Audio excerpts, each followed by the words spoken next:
वर्तमान आचार्य आदरणीय पूज्य गुरुदेव श्री प्रयोगा महाराज की जय हो। कृतानंदा स्वामी जगत गुरु शिला भक्तिपाद की जय। ऐसे भक्ति वेदांत स्वामी अभय चरण बिंद शिला प्रपाद महाराज की जय। पतित पावन और सुंदर महाप्रभु की जय। राधा वृंदावन चंद्र धैर्य भगवान की जय हो। श्री राधे कृष्ण भगवान की जय। श्री कृष्णदास कविराज गोस्वामी महाराज की जय हो। श्री चैतन्य चरितामृत की जय हो। आज की महाउत्सव नवरात्रि की जय हो। श्री काल रात्रि की जय हो।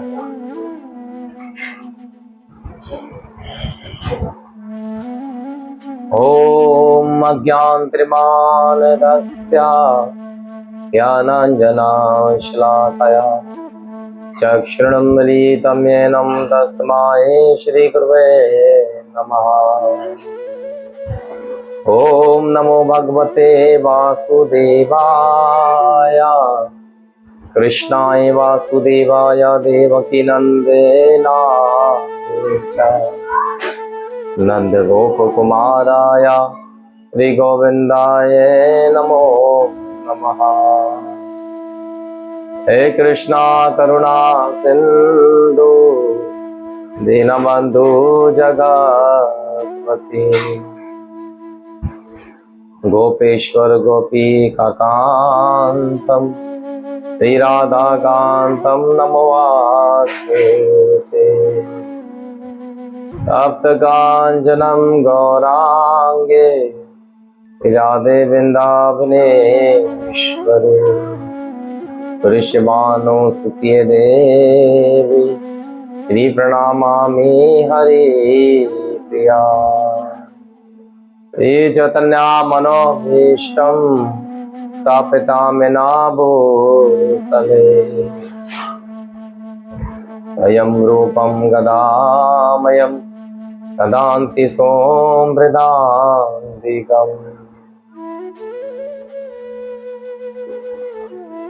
जय श्री कृष्णा चैतन्य प्रभु नित्यानंदा श्री अद्वैता गदाधर श्रीवासादि गौर भक्तवृंदा।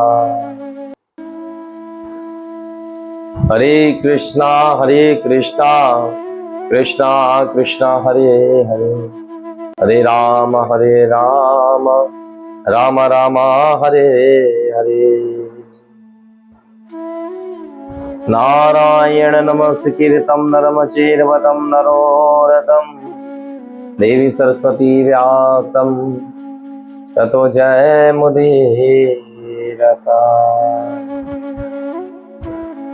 आजातुलम्बभोजो किनकावतारतो संकीर्तने कपितारो कमलायताष्टतो। विशंबरो द्विजभारो युगधरो पारो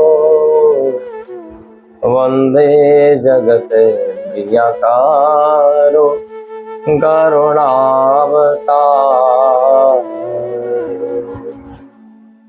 वंदे आनंदे अवभूत वैश्वर्यनन्दनं श्री चैतन्य महाप्रभु निभजिति अभीति प्रसादे भक्ति शास्त्रे प्रिया। जय जय श्री चैतन्य निताय जय नित्यानंद जय अद्वैत चंद्र जय गौर भक्तवृंदा। श्री चैतन्य प्रसादने दत्त स्वरूपस्य विनहेशाद्यारणं बालो यात विकृततात शास्त्रं निरिष्टतात्ववृचिलीलाय रामाय रामभद्राय रामचंद्राय राम वेदाय सा रघुनाथाय नाथाय सीतापते नमः। मनोजवं मारुत्य तुल्यवेगम् जितेन्द्रियं बुद्धिमात्रवेश्वरम् वाताजिमोतं वानरयूतमोकम् श्रीरामदूतं शरणं प्रपद्यते।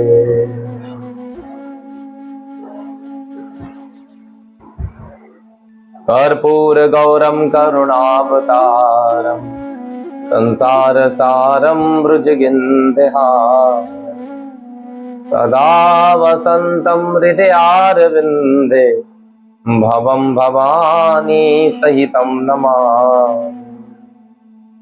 गौरी शंकर उमापति महादेव की, सियापति रामचंद्र की जय हो, पवन भूत हनुमान की जय हो, श्री श्री महाकाल रात्रि की जय हो, आज के नवरात्रि की जय हो, पतित पावन गौर सुंदर महाप्रभु की जय हो, श्री चैतन्य चरितमृत की जय हो, कृष्णदास कविराज गोस्वामी महाराज की जय हो, पूज्य गुरुदेव श्री त्रियोगा महाराज की जय हो, कीर्तनंदा स्वामी जगत गुरु शिला भक्तिपाद की जय हो, ऐसी भक्ति वेदांत स्वामी अभय चरण विंशिला प्रभुपाद महाराज की जय हो।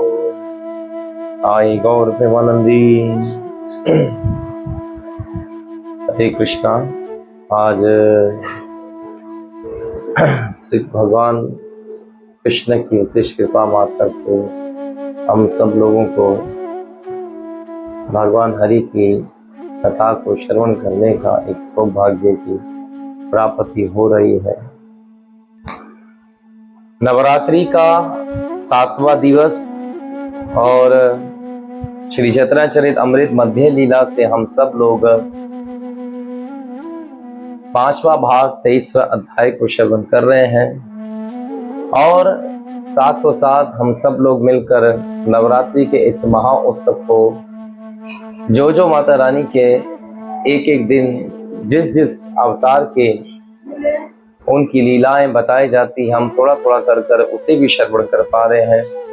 तो धन्यवाद आप समस्त वैष्णवों का, आप सब लोगों ने अपना कीमती समय यहाँ दिया और इस कथा में आकर अपना समय दे रहे हो।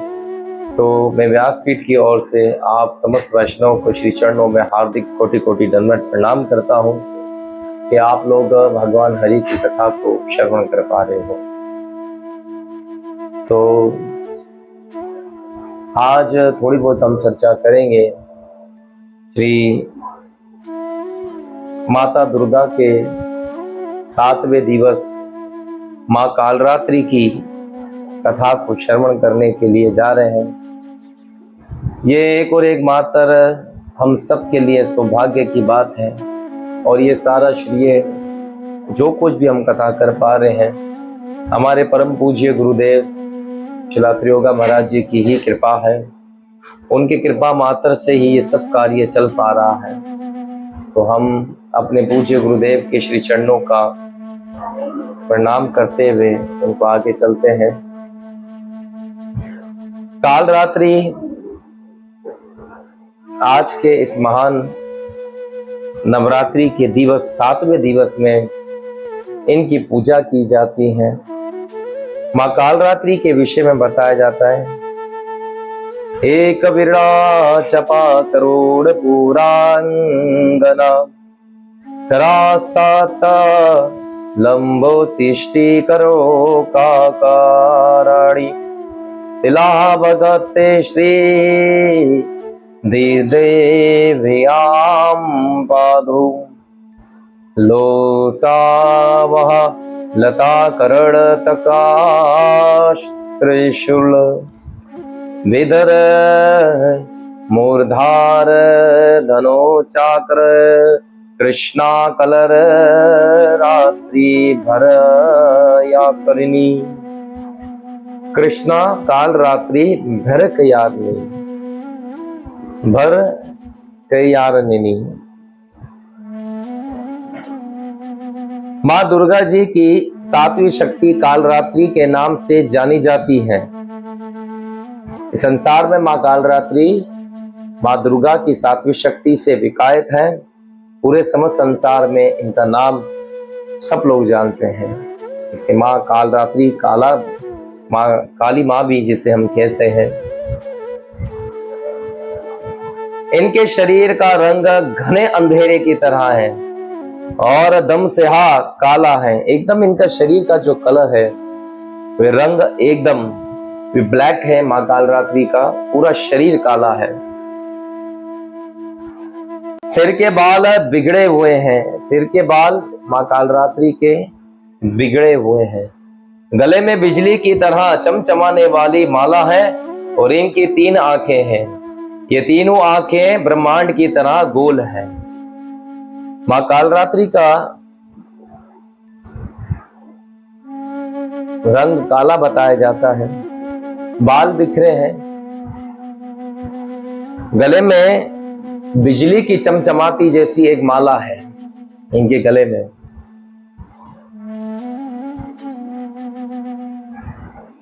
बहुत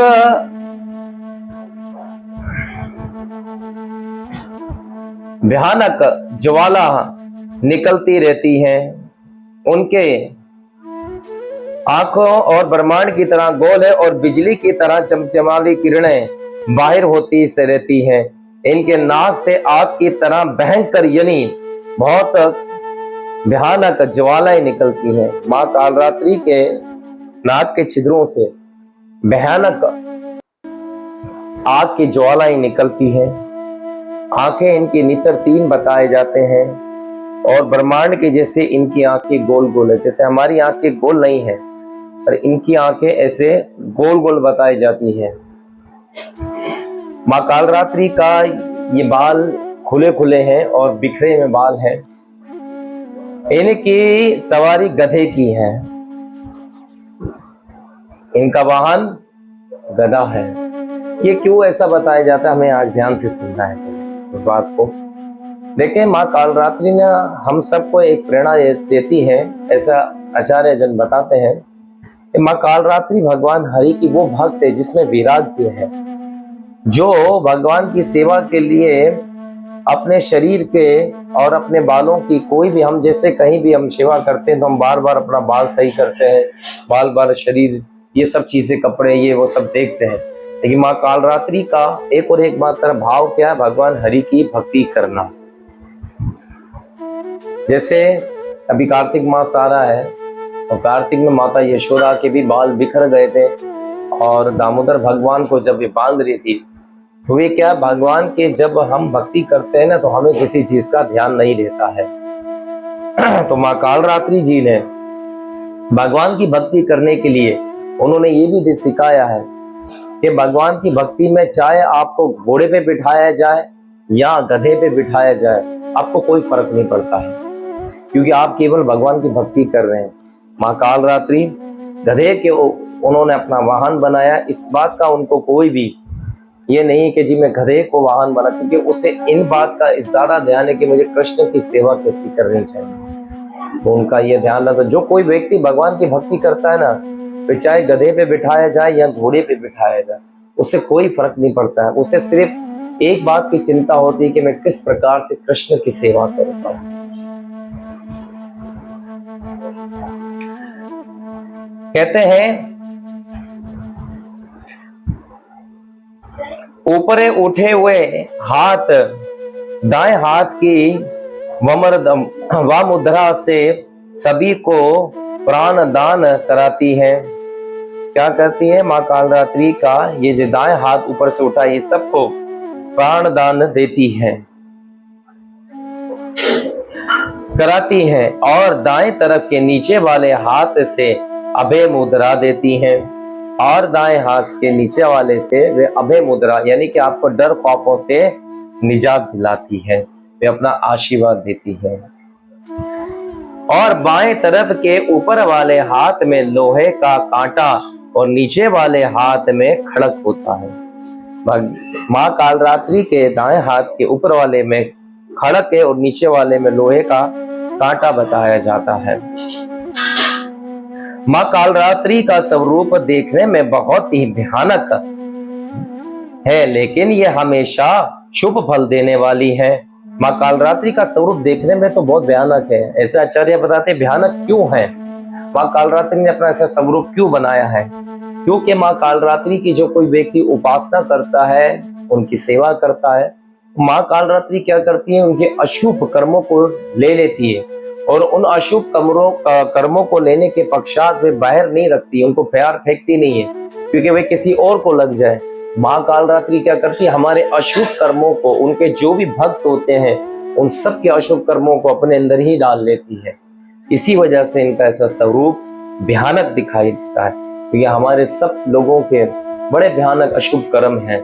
माँ कालरात्रि इतनी दयालु है कि अपने भक्तों के सारे अशुभ कर्मों को हरण कर लेती है।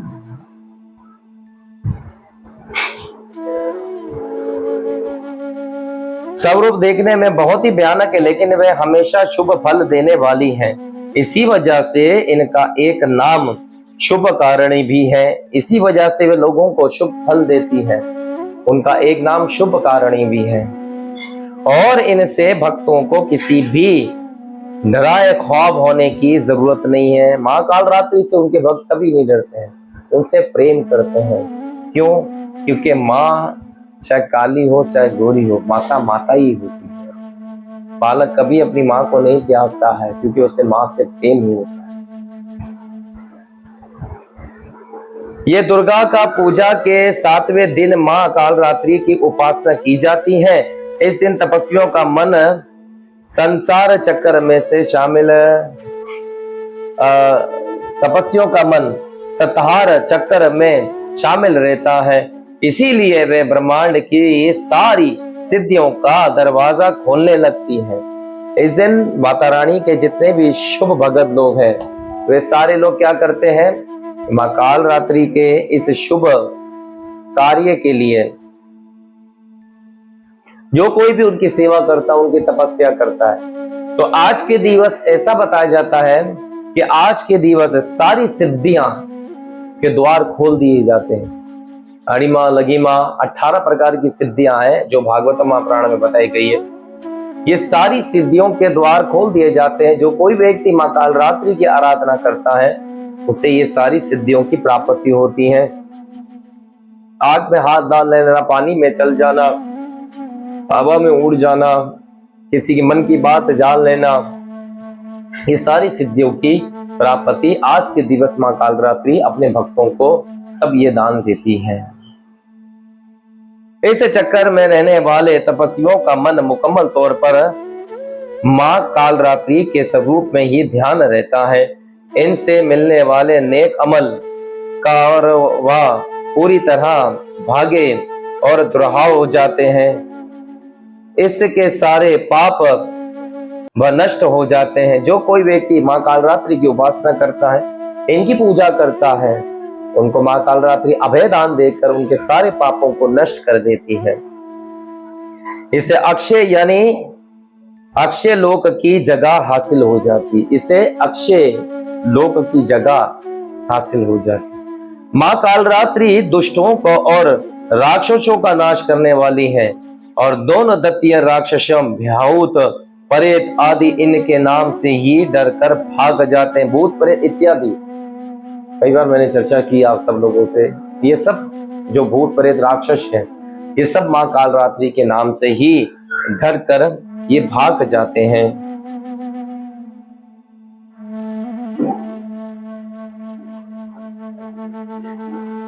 ये गुरुओं के ये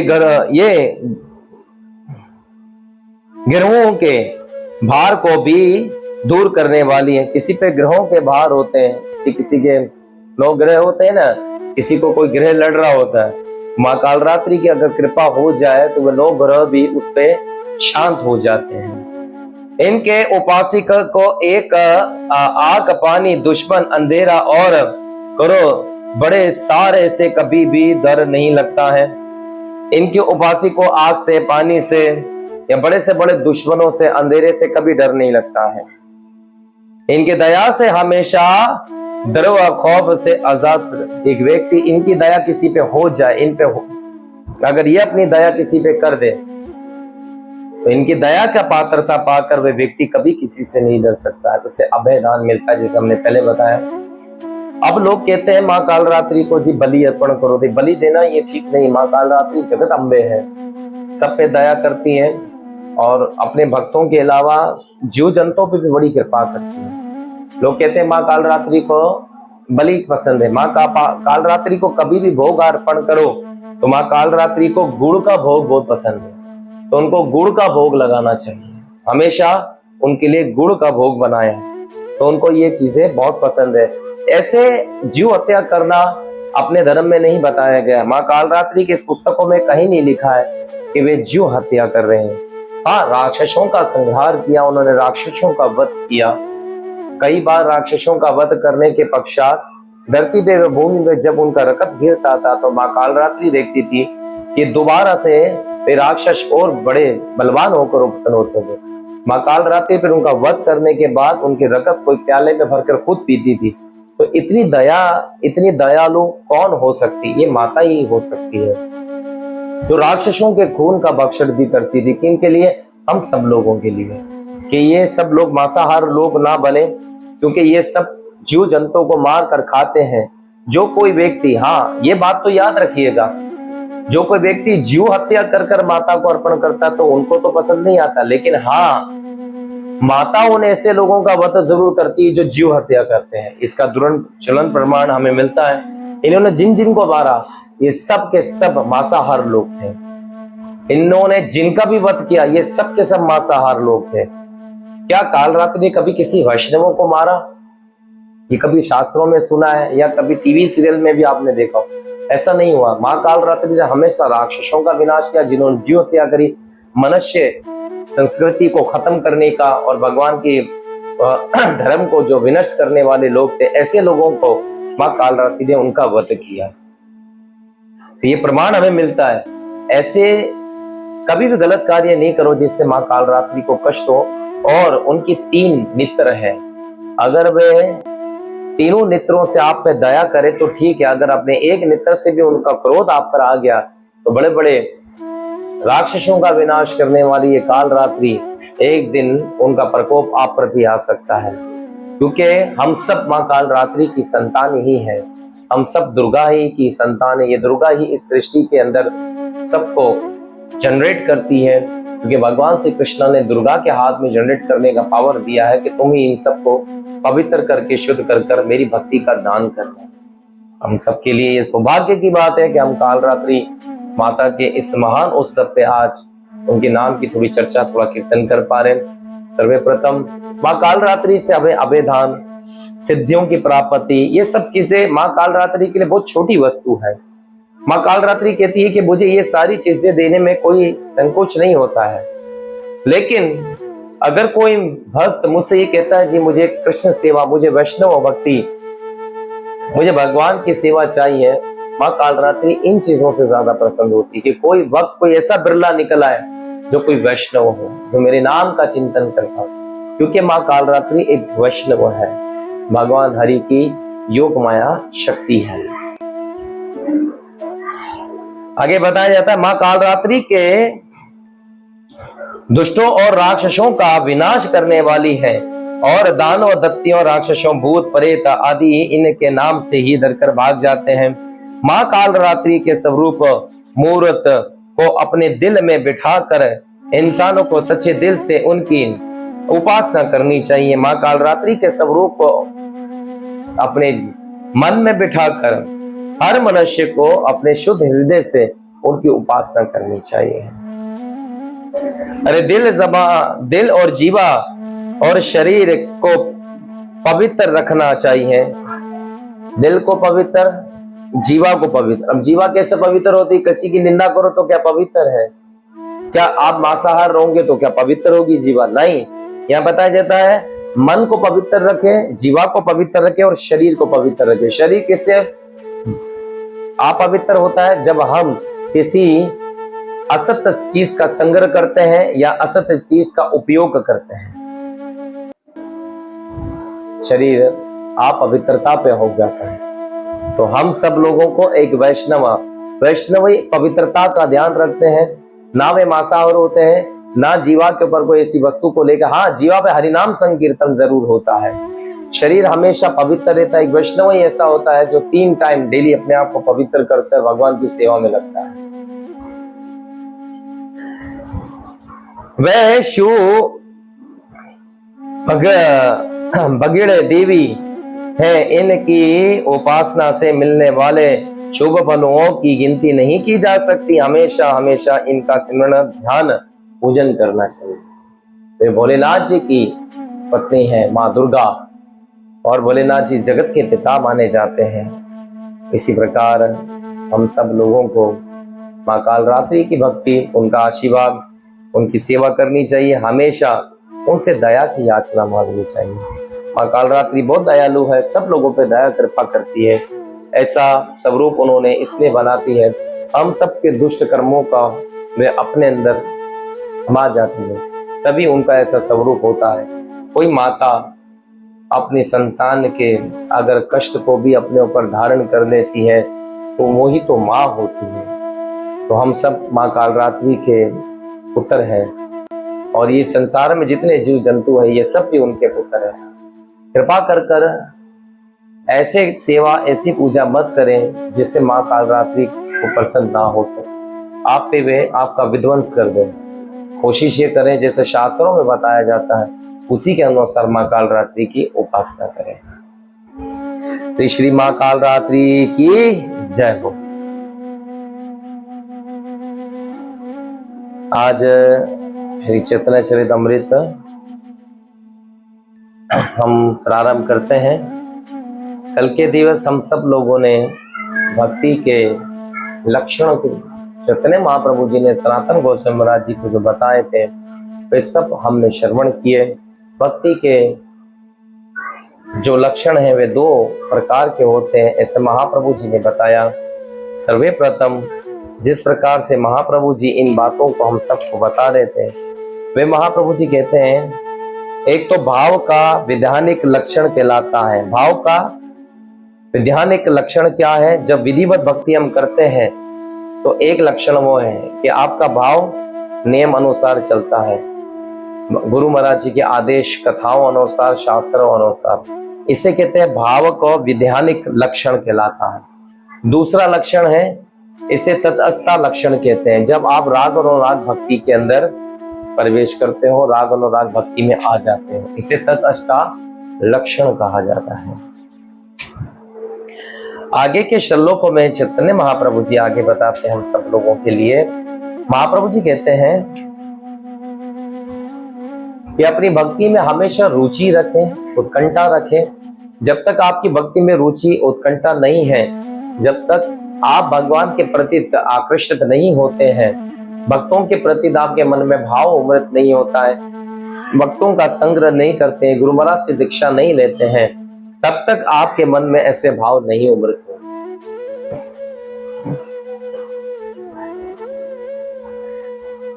चैतन्य महाप्रभु जी कहते हैं मध्य लीला के 5वें भाग के 23वें अध्याय में कृष्णदास कविराज गोस्वामी महाराज जी लिखते हैं, संत प्रसंग माम वीर्याये सन्निविधा भवन्ति हित कारणम दस्यानम कथा तेजाशरम दाशृ प्रभाग वर्तमानी शरात रति भक्ति नो क्रियायशति। आध्यात्मिक रूप से ईश्वर के साक्षात संदेश की शट्टिक चर्चा केवल भक्त ही साज समाज में ही हो सकती है। आध्यात्मिक रूप से ईश्वर के साक्षात उनके विषय में, उनके रूप के बारे में केवल कौन से समाज में की जा सकती है? चैतन्य महाप्रभु जी कहते हैं भक्त समाज में। जो भक्तों का समाज होता है वहीं भगवान के ऐश्वर्य, भगवान की लीलाओं की चर्चा, उनकी कथाओं का गुणगान होता है। तो ऐसा कहाँ बताया जाता है? ऐसा बताया जाता है कि हमारे रूप गोस्वामी महाराज जी भी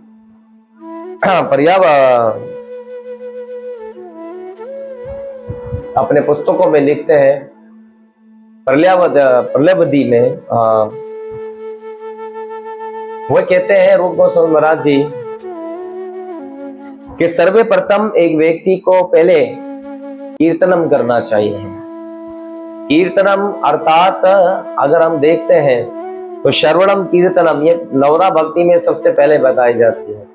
तो भगवान को अगर आप श्रवण अच्छी प्रकार से करते हो तो इसी प्रकार आप कीर्तनम भी अच्छी प्रकार से कर सकते हो।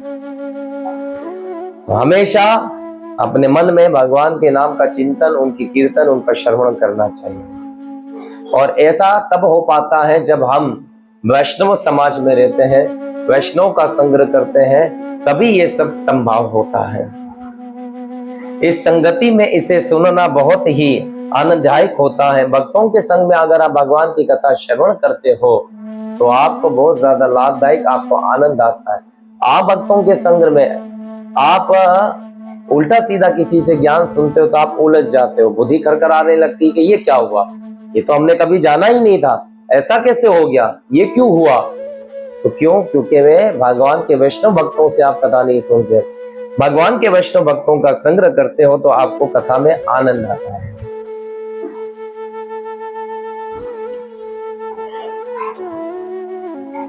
इसके लिए दिव्य अनुभव का माँ का शिखर ही खुल जाता है और धीरे धीरे उसे दृढ़ श्रद्धा प्राप्त होती है। इसके लिए जब वे भक्तों के संग्रह में रहकर भगवान की कथा सुनता है तो ऐसा ऐसा उसके मन में श्रद्धा, पवित्र श्रद्धा उत्पन्न होने लगती है। उसे भगवान की पवित्र भक्ति की प्राप्ति होने लगती है, जो काल कर्म से आकर्षण वृत्ति तथा भक्तों में विकसित होती है।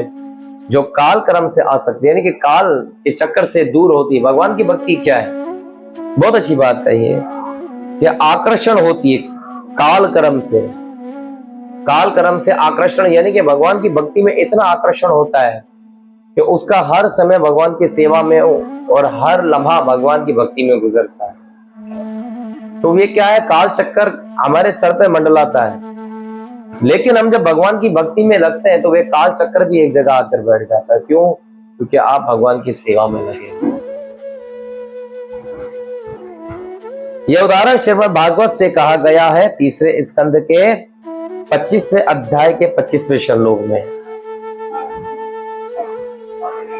हारे हृदय ही ये भाव अहंकार हुए, ताहे तो ये इकत्ते चयन सर्वे शास्त्र कहे। यदि किसी के हृदय में वास्तव में दिव्य भाव का बीज रहता है तो वे उसके कर्मों में परिलक्षित होगा। अगर किसी के मन में भगवान की भक्ति शुद्ध भक्ति होगी, भाव अच्छा होगा, भगवान की भक्ति का भाव अच्छा होगा, तो बहुत अच्छी बात चैतन्य महाप्रभु कहते हैं, हे सनातन, दिव्य भाव का बीज रहता है तो उसके कर्मों में वे परिलक्षित होगा। फिर अगर किसी की मन में भगवान के दिव्य भाव का बीज उत्पन्न होता है तो उसके हर कर्म में, कोई हर एक कार्य में, उसके लक्षणों में वे भाव नजर आता है। कंठी पहनने से, तिलक लगाने से हमारे अंदर शुद्ध भाव ये इतनी जल्दी नहीं आ सकता है। शुद्ध भाव कब आता है? जब हम भक्तों का संग्रह करते हैं, कथा सुनते हैं, गुरु महाराज जी का आदेश का पालन करते हैं, तब जीवा से और आपके लक्षणों से पता पड़ता है कि ये कितने शुद्ध भक्त हैं। सभी शास्त्रों का यही निर्णय है। अब महाप्रभु ने मोहर लगा दी, सब शास्त्रों का यही निर्णय, हर शास्त्र में यही बात देखी कि भक्त केवल अपने भाव से ही कितना शुद्ध है वे माना जाता है। वे कितनी शुद्ध भक्ति कर रहा है वे दिख जाता है। वे कितने भक्तों का संग कर रहा है वे दिख जाता है। वे कितने शास्त्रों का अध्ययन कर रहा है वे भी दिख जाता है। कब? जब उसकी वाणी और उसके चरित्र से। भाव आपका यहां से पता पड़ता है। कृष्णा, बहुत अच्छी बात चैतन्य महाप्रभु जी ने यहाँ कही है कि हर शास्त्र का यही मर्म है, वे यही बात कहती है, भक्त का चरित्र, भक्त का भाव निर्मलता, शीतलता और कोमल होना चाहिए। तब ऐसी रुचि वाले भक्त का भाव बहुत आध्यात्मिक माना जाता है और शुद्ध माना जाता है।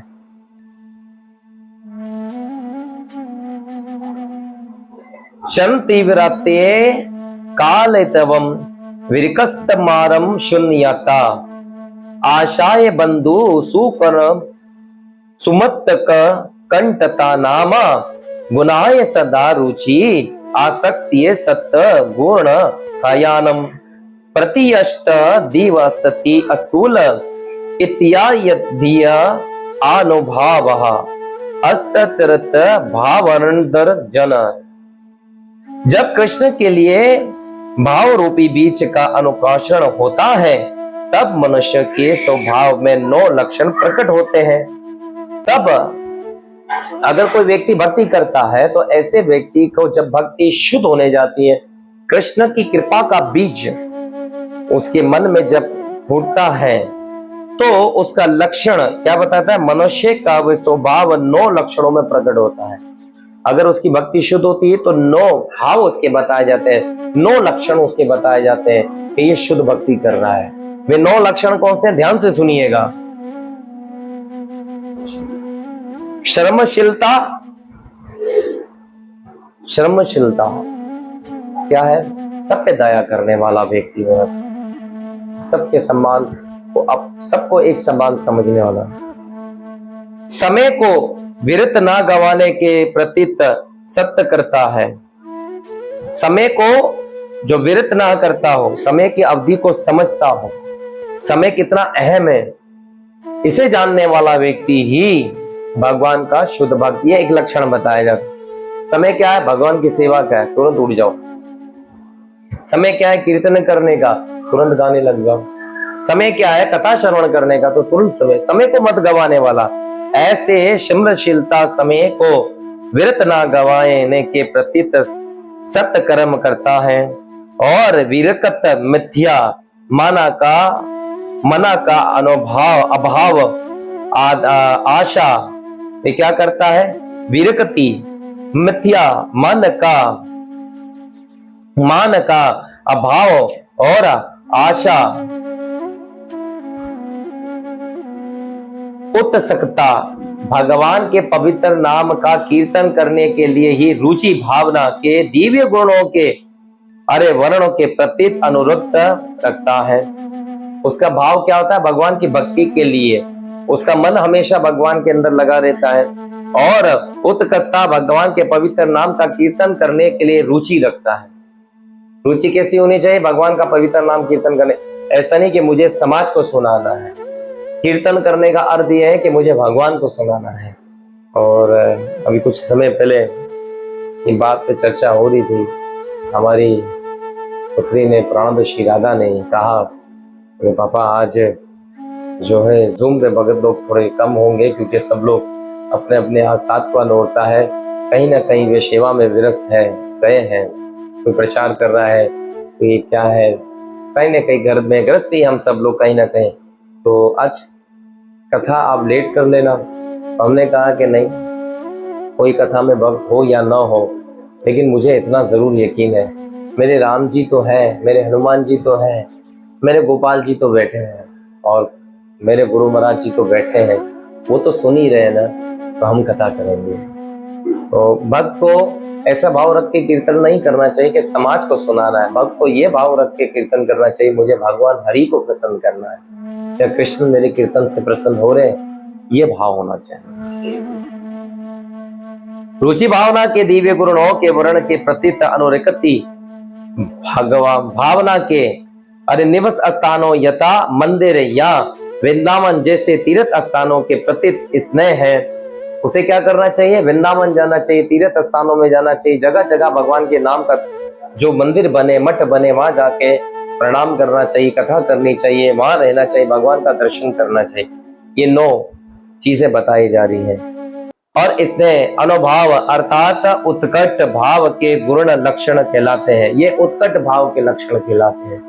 भगवान का दर्शन करना, भगवान का कीर्तन करना, भगवान के भक्तों का संग्रह करना, भगवान के अक्षर विग्रह का दर्शन करना, अपने हाथों से भगवान की सेवा करना, ये सब क्या दिव्य भाव भगवान की भक्ति में कहलाते हैं, लक्षण कहलाते हैं। ये सब अनुभव उसी ही व्यक्ति के हृदय में दृष्ट गोचार होते हैं जिसमें भागवत प्रेम उपकृत होना शुरू हो गया होता है। ये सारे भाव, ये 9 भाव किन में पाए जाते हैं? चैतन्य महाप्रभु जी कहते हैं ये 9 भाव उन लोगों में पाए जाते हैं जिनमें दिव्य शुद्ध भक्ति का बीज फूटने लगता है। ऐसे 9 जो लक्षण हैं वे एक भक्त में पाए जाते हैं। शुद्ध भक्ति के ये लक्षण चैतन्य महाप्रभु जी बता रहे हैं। जब आपके मन में रुचि हो ना कि मुझे भगवान का दर्शन करना, यात्रा करनी, जब आपके मन में ऐसी रुचि कि आज बहुत पैसा है तो वही का एक टूर मार ले।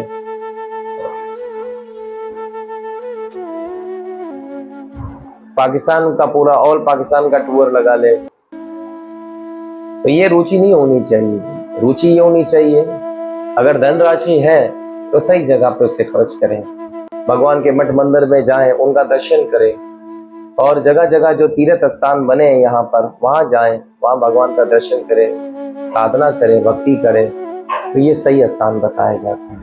भक्तों का संग्रह करें, भगवान की सेवा अपने हाथों से करें, भगवान का कीर्तन करें, भगवान की कथाओं को श्रवण करें। ये लक्षण ये भक्ति के बताए जाते हैं। शुद्ध भक्त में ऐसे आकर्षण, ऐसे लक्षण उत्पन्न होते हैं। ये दोनों श्लोक भक्ति रसामृत सिंधु में से प्राप्त हुए हैं।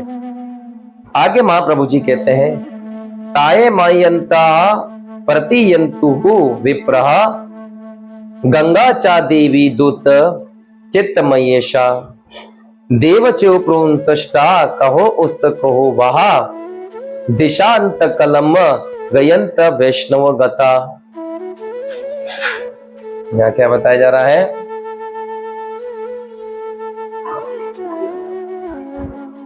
हे ब्राह्मणों, मुझे पूर्णतयात शरणागत जीव मानो और भगवान की प्रतिनिधि माता गंगा भी मुझे ऐसा ही मानो। अब महाप्रभु जी कहते हैं, ब्राह्मणों, मुझे पूर्णतयात शरणागत जीव मानो, क्योंकि मैं, अब महाप्रभु जी उदाहरण दे रहे हैं, मुझे आप पूर्णतः मानो, मैं भगवान के शरणागत हो चुका हूँ। जीव मानो, भगवान की प्रतिनिधि माता गंगा भी मुझे ऐसी ही मानो। अरे क्योंकि मैं पहले ही भगवान के चरण कमलों को अपने हृदय में आसीन कर चुका हूँ। इसी तक्षक को अथवा ब्रह्मा ने जो कुछ भी इंद्रजाल रचा है मुझे तुरंत काटने दो, और मेरी एकमात्र इच्छा यही है कि आप लोग भगवान विष्णु के कार्यों का ज्ञान करते रहो। अब महाप्रभु जी कहते हैं, हे ब्राह्मणों, तुम मुझे भगवान का पूर्ण शरणागत मानो। गंगा जिनके चरणों से निकलती है, उस गंगा को मैं अपने मन में धारण कर कर मैं भगवान के नाम का, उनके चरणों का चिंतन करता हूँ।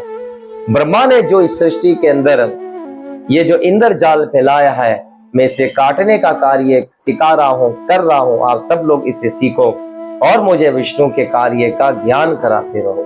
और हमेशा देखो, यहाँ पे विष्णु शब्द यूं क्यों बताया जाता है? आज हम अपने बहुत अच्छे आचार्य को श्रवण कर रहे थे, वो भी ये बात बता रहे थे कि विष्णु का शब्द अगर किसी अल्पासों में भगवान देते हैं तो ये वो विष्णु नहीं है। दक्षाय विष्णु, कारण दक्षाय विष्णु, शीर दक्षाय विष्णु।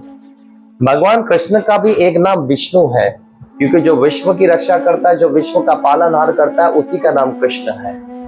कृष्ण ही विष्णु है, उनका एक नाम विष्णु भी आता है। ठीक है। ये श्लोक श्रीमद् भागवत के पहले स्कंद के 19वें अध्याय के 15वें श्लोक से कहा गया है, जिसमें महाराज परीक्षित ने तब कहा था जब वे शमिक ऋषि के पुत्र श्रृंगी नामक ब्राह्मण बालक के शाप से बुलाए गए थे। ये श्लोक श्रीमद् भागवत के पहले स्कंद के 19वें अध्याय के 15वें श्लोक में आता है, जहां पर महाराज परीक्षित के विषय में बताया जाता है। ये सारी बातें क्या बताई गई है कि वे तक्षक काटने का जो स्वरूप सांप, तक्षक सांप के काटने से परीक्षित की मृत्यु होने वाली थी, जो श्रृंगी ऋषि ने उनको शाप दिया था।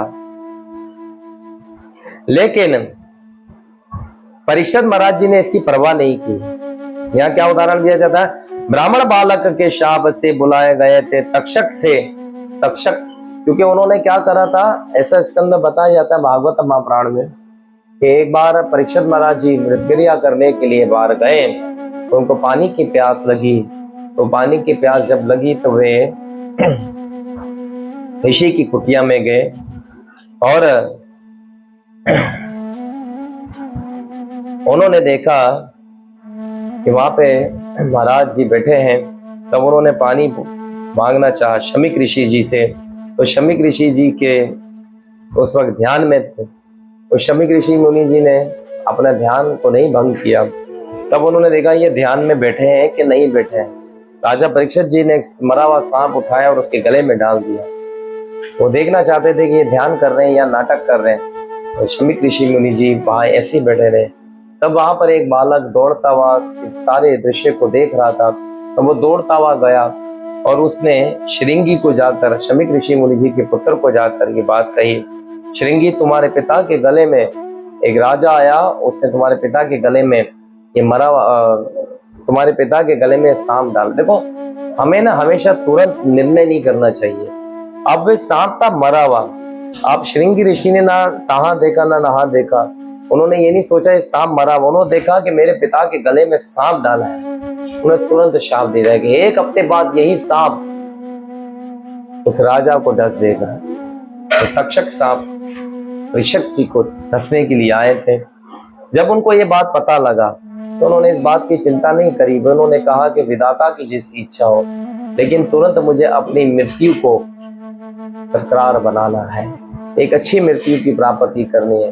तब उन्होंने 7 दिन के अंदर अंदर सारे ऋषियों को यहाँ बताया जाता है कि उन्होंने आशा लगाई कि गंगा नदी के तट पर बैठे हुए थे। यह शाप का समाचार राजा को सुनाया गया। तब अपनी आसन्न मृत्यु के लिए उद्धत हो गए। अंत समय में उन्होंने देखने के लिए अनेक संत साधु ब्राह्मण राजा तथा देव गुण आए, किंतु महाराज परीक्षित इन तक्षक से डसे जाने से व्याकुल भयभीत नहीं थे। क्योंकि जब गंगा के तट पर ये सब बातें हो रही थी तो उस वक्त उन्होंने सब ऋषि मुनि वहां देखने गए। अरे परीक्षित को, क्योंकि उन्होंने सबसे प्रश्न किया कि मृत्यु किससे अच्छी बनी जाए, मेरी मृत्यु की मोक्ष कैसे होगी। सब बताते थे यज्ञ करो, दान करो, हवन करो, किसी से सेटिस्फाइज नहीं हो। तब सुदेव गोस्वामी महाराज जी का आगमन हुआ, जहां पर बड़े बड़े ऋषि मुनि जी आकर बैठे थे। तो परीक्षित महाराज जी के पास बड़े बड़े साधु ऋषियों का वह आगमन हुआ था, क्योंकि सुदेव गोस्वामी महाराज जी वहां विराजमान थे। और फिर उन्होंने 7 दिन तक लगातार परीक्षित महाराज जी को भागवतम महापुराण की कथा सुनाई। बगैर खाए बगैर पिए एकदम एक स्थान पे बैठकर उन्होंने 7 दिनों तक श्रीमद् भागवत का पाठ सुना। और जब अंत समय में तक्षक उन्हें काटने आया तो उससे पहले ही वो भगवान के धाम पहुंच चुके थे। भगवान के भक्तों के ये लक्षण होते हैं। देखें एक बात ये सोचें, गंगा के 100 किलोमीटर भी किस दूरी पर किसी व्यक्ति की अगर मृत्यु होती है, ऐसी गंगा की महिमा में बताया जाता है। गंगा के 100 किलोमीटर की दूरी पर भी अगर किसी व्यक्ति की मृत्यु होती है तो भी उसकी मोक्ष हो जाती है। यहाँ पर परीक्षित महाराज जी कहाँ बैठे हुए हैं? गंगा के तट पर। तो क्या उनकी मोक्ष नहीं होनी थी? लेकिन उन्होंने फिर भी मोक्ष का द्वार क्या समझा? भगवान की कथा को। तो देखो गोस्वामी महाराज जी से कहा कि मुझे मृत्यु को सरकार बनाना है, मुझे मृत्यु अच्छी बनानी है, मेरी मोक्ष हो जाए, मुझे क्या करना है? बोले 7 दिन तक भागवत सुनो। अगर वे 7 दिन तक भागवत नहीं सुनते तो क्या हमारे जीवन में ये भागवत आता? हम जीवन में कभी भागवत श्रवण कर पाते? ये सब भगवान की लीला है। परीक्षित जी को भगवान ने एक मध्य बनाया और हम सबको भागवत दिया। तो आगे कहते हैं, ये देव गुण आए और किंतु महाराज परीक्षित इन तक्षक से डसे जाने के व्याकुल भयभीत नहीं थे। उन्होंने वहां पर एकमात्र समस्त महापुरुषों से प्रार्थना की कि वह भगवान विष्णु के नाम का संकीर्तन चालू रखे। सब लोगों से उन्होंने प्रार्थना करी कि तक्षक आएगा मुझे डसने के लिए, उससे पहले आप हरिनाम संकीर्तन चालू रखें। तो सुखदेव गोस्वामी महाराज जी ने 7 दिनों तक राजा परीक्षित को भागवत महापुराण का कथा सुनाई। हम भागवत से कई चर्चा करते हैं, हम आशीर्वाद देंगे आप सब वैष्णव से और गुरु महाराज जी से बहुत जल्द भागवत में कथा करने के लिए। वैसे तो हम भागवत पे चर्चा करते रहते हैं, सो भागवत की सप्ताह का पाठ बहुत जल्द शुरू करें, इससे भगवान श्री कृष्ण हम पे कृपा करें। आशा करेंगे, भगवान से प्रार्थना करेंगे। आगे चलते हैं। कविराज गोस्वामी महाराज जी कहते हैं और चैतन्य महाप्रभु जी बताते हैं, हे सनातन, कृष्ण संबंधी बिना काल विरत नहीं यह है। क्या बताए? एक क्षण भी नहीं नष्ट करना चाहिए प्रयोग शरण का उपयोग कृष्ण या उनसे संबंधित बातों के लिए करना चाहिए। चैतन्य महाप्रभु जी कहते हैं, एक मिनट भी हमें विरत नहीं करना चाहिए। एक मिनट के लिए भी अगर हमारी मृत्यु हो जाती है 1 मिनट में, तो क्या ये ठीक है? चैतन्य महाप्रभु जी कहते हैं 1 मिनट भी बहुत कीमती है। 1 मिनट में भी आप भगवान का नाम जप सकते हो। हरे कृष्णा कृष्णा कृष्णा हरे राम राम राम हरे। एक नाम मंत्र, महामंत्र जप सकते हो। तो इसलिए महाप्रभु जी कहते हैं 1 मिनट भी आप बेकार नहीं गवाओ, भगवान की सेवा, भगवान के नाम का चिंतन करते रहो। इस श्लोक में महाराज परीक्षित की विग्रहात व्यक्ति हुए हैं। वे कहते हैं कि जो होना सा हो इसकी परवाह नहीं है, मुझे तो यह देखना है कि मेरे समय का एक भी शरण कृष्ण संबंध के बिना विरत ना हो। यहाँ पर परीक्षित महाराज जी उदाहरण देते हैं कि इस समय तो मैं अपना 1 मिनट भी बिना भगवान की भक्ति, बिना भगवान के कीर्तन के बिना नहीं बिताना चाहता हूँ। मुझे तो केवल यही देखना है। कृष्णा भावना अमृत के मार्ग में मनुष्य को सभी ही प्रकार के अवरोध झेलने पड़ते हैं। कृष्णा भावना अमृत में हर प्रकार के दुख तकलीफें आती है, अर्चनाएं आती हैं, ये अवरोध आते रहेंगे। भक्त का काम है उसे सहना करना। भक्त कभी भी ऐसा ना करे कि जी मेरे साथ भक्ति में ऐसा हो गया, मैं छोड़ दूंगा, मैं नहीं। महाप्रभु जी बता रहे हैं और प्रभुपाद महाराज जी अपने प्रबोध में कहते हैं, भक्त को तैयार रहना चाहिए। कोई भी उस पर विघ्न आ सकता है, कोई भी आपत्ति आ सकती है, उसे तैयारी पकड़नी रहनी चाहिए। इस प्रकार एक बॉर्डर के ऊपर एक सैनिक 24 घंटे अलर्ट रहता है कि कहीं से कोई गोली आ सकती, कहीं से कोई भी आ सकता है, अलर्ट रहता है 24 घंटे। क्यों? क्योंकि उसे यही कार्य सौंपा गया है। तो भक्त को अपनी भक्ति में अलर्ट रहना चाहिए। किसी समय कोई भी दुख आ सकता है, कोई आपत्ति आ सकती है, लेकिन हमारे पास भगवान ने सबसे बड़ा वेपन क्या दिया है? कौन सा वेपन है? जब हम जपमाला में हाथ डालते हैं तो हमारी एक उंगली ये हो जाती है और अंदर बाकी होती है। तो फिर हरे कृष्णा कृष्णा कृष्णा हरे राम राम राम हरे। तो भगवान ने ये सबसे बड़ा वेपन दिया है, महामंत्र, तो सारे दुख कलेशों को नाश कर देता है और हम सबको भगवान की शरण में ले जाता, हमें प्रेम और भक्ति का दान देता है। तो ये परीक्षित महाराज जी का कोई भय नहीं था, कुछ भी नहीं था। वे 1 मिनट भी अपना जाया नहीं करना चाहते थे। वे केवल क्या कहते थे कि ये देखना पड़ता था कि कृष्ण के सिवा के अतिरिक्त जीवन का एक भी क्षण व्यर्थ ना बीते। अब भगवान के नाम का संकीर्तन करने के बिना 1 मिनट भी मेरा बेकार ना हो। हर समय भगवान के नाम का चिंतन करो। यहाँ तक कि सुखदेव गोस्वामी महाराज जी ने कहा, परीक्षित तुम्हें अभी 4 दिन बीत चुके हैं, रात बीत चुकी, तुमने तो कुछ खाया पिया नहीं, तुम कुछ खा लो कुछ। बोले नहीं प्रभु, बोले नहीं महाराज, मुझे कुछ खाना पीना नहीं। आपकी वाणी, आप जो भागवत के श्लोक कह रहे हो ये अमृत से कम है। अरे जो अमृत का पान करता है उसे पानी की क्या जरूरत है? पानी की आवश्यकता, जल की आवश्यकता नहीं है मुझे। आपकी वाणी से तो अमृत निकल रहा है, तो मुझे तो वही जीवित रख रही है। मेरी सारी जो शरीर की जो पूर्णता है वो तो आपकी वाणी से ही पूर्ण हो पा रही है। महाराज आप कथा को कंटिन्यू रखें, मैं सुनना चाहता हूँ। ऐसा भाव, ऐसी रुचि होनी चाहिए कथा में। तो हमारे यहाँ समय थोड़ा सा हो जाता है और हम तुरंत देखते हैं कि प्रभु जी ने आज कथा बहुत लंबी कर दी है और हमें जाना चाहिए। हमें सोचना चाहिए कि अब समय हो गया प्रसाद का। तो इस समय की हमें बहुत जल्दी याद रहती है कि प्रसाद हम कब होने वाला है, कथा कब होने वाली, इस समय को हम थोड़ा सा दूर अवॉइड करते हैं। लेकिन यहाँ चैतन्य महाप्रभु जी भक्तों के 9 लक्षणों में ये बात साफ बताई है उन्होंने। कथा में रुचि रखना ये एक शुभ लक्षण है भक्तों के अंदर। अगर जिसमें कथा में रुचि नहीं है कीर्तन में रुचि नहीं है, ऐसे भक्त में कभी शुद्ध भक्ति का बीज पुष्टन नहीं होता है। सो आज हम सब लोगों ने बड़े धीरे से, बड़े भाव से इस कथा को श्रवण किया। चैतन्य महाप्रभु जी की वाणी को हम सब लोगों ने बड़े प्रेम से श्रवण किया। उन्होंने जो जो हम सबको भक्ति के दिव्य लक्षण है वो समझाए, बताए। 9 प्रकार के लक्षण को हमें बताया कि कौन कौन सा लक्षण होना चाहिए एक शुद्ध भक्त के अंदर। बड़े प्रेम से हम सब इन बातों को बताए।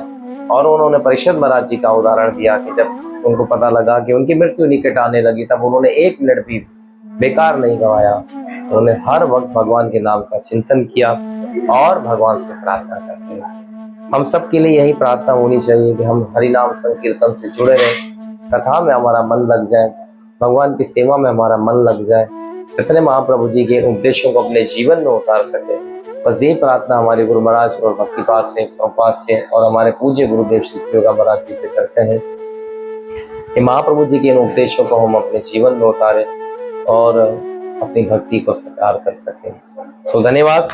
समय हो चुका है हमारा, हम ज़्यादा समय नहीं ले पाते हैं, हम सब लोग गृहस्थी है और यहाँ कुछ समय तक हम कथा करते हैं। 1 घंटे के अलावा दिल तो करता है कि 2-2, 2.5, 3-3 घंटे प्रचार कार्य करें, लेकिन बस समय की अवधि को समझते हैं। हमारे भक्त लोग बेचारे जूम पे होते हैं, कहीं ना कहीं बिजी होते हैं, तो समय की अवधि को लेकर प्रचार करते हैं। सो धन्यवाद आप सब वैष्णवों का, आप लोगों ने अपना कीमती समय दिया, इस कथा में आया अपने जीवन को भक्तिमय जीवन बनाने के लिए। तो आशा करता हूँ कल फिर मिलेंगे। कल फिर नवरात्रि की कुछ नई चर्चा से, माता दुर्गा का और चैतन्य चरितामृत में चैतन्य महाप्रभु जी की प्रेरणाओं से। तो कल तक के लिए हम विदा लेते हैं आप सब लोगों से। हरे कृष्णा कृष्ण कृष्णा हरे हरे, हरे राम राम राम हरे हरे। युगधर्म हरि नाम संग कीर्तन की जय हो। प्रथमाचार्य आदरणीय पूज्य गुरुदेव श्री योगा महाराज की जय। कीर्तनंद स्वामी जगत गुरु शिला भक्तिपाद की जय। ऐसी भक्ति वेदांता स्वामी अभय चरण बिंद शिला प्रभुपाद महाराज की। पतित पावन गौर सुंदर महाप्रभु की जय। श्री चैतन्य चरितामृत की जय। आज के नवरात्रि महाउत्सव की जय। माँ कालरात्रि की जय। हिताय गौर प्रेमानंदी हरि हरि। जय जय श्री राधे श्याम, जय जय श्री राधे श्याम, जय जय श्री राधे श्याम। राधा वृंदावन चंद्र बिहारी भगवान की जय। गिरधर गोपाल लड्डू गोपाल, हिताय गौर प्रेमानंदी।